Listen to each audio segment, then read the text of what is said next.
des terrasses des restaurants, première réouverture des lieux culturels. Est-ce qu'en fonction des mesures qui ont été annoncées hier, vous y croyez ce matin, Michel Arrive?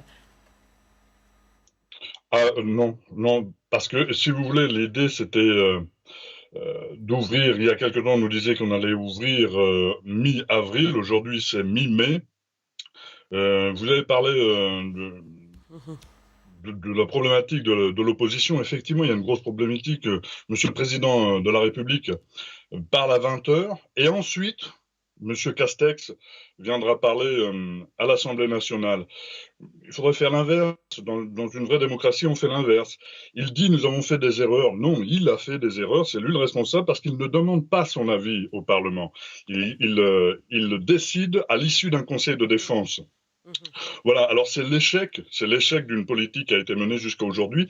C'est quasiment un an de perdu. Et puis, ce qui est formidable, et là, c'est une superbe idée qu'il a eue, c'est qu'il a transposé sur tout le territoire national ce qui n'a pas fonctionné en Île-de-France. Ça frise le génie.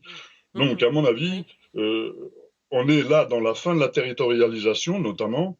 Euh, on a, nous, en Ariège ici, c'est-à-dire à 800 km de Paris, les mêmes contraintes avec un taux euh, qui est bien plus faible et on se demande pourquoi on fermerait nos magasins ici. Il y a euh, Mhm. une, Une une, incompréhension de la part de la population, c'est grande, ça? une souplesse plus Oui. grande pour l'outre-mer notamment. Mm, J'ai entendu mhm, hier des élus du Finistère qui nous disaient aussi, mhm, on ne comprend pas très très bien pourquoi nous avons la même contrainte qu'à Paris. Par contre, à Paris, il aurait peut-être fallu faire un peu plus fort, mais il aurait fallu peut-être continuer à territorialiser. Sur mm, les écoles, il y a des choses qui sont formidables. mm, Euh, mhm, du jour au lendemain, on ferme les écoles.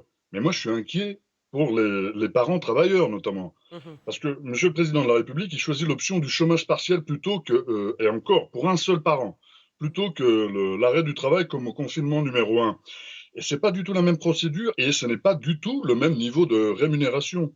Il y a Mhm, plein de questions qui restent ouvertes, puisqu'il dit mhm, qu'il n'y aura rémunération que si c'est incompatible avec le télétravail. Alors, mhm. est-ce qu'on peut garder les enfants plutôt que de télétravailler, comme on font notamment les familles monoparentales? Mm. Parce que faire les deux, c'est impossible. Et Alors, ces est-ce qu'on questions-là, est certainement, éligible? permettez-moi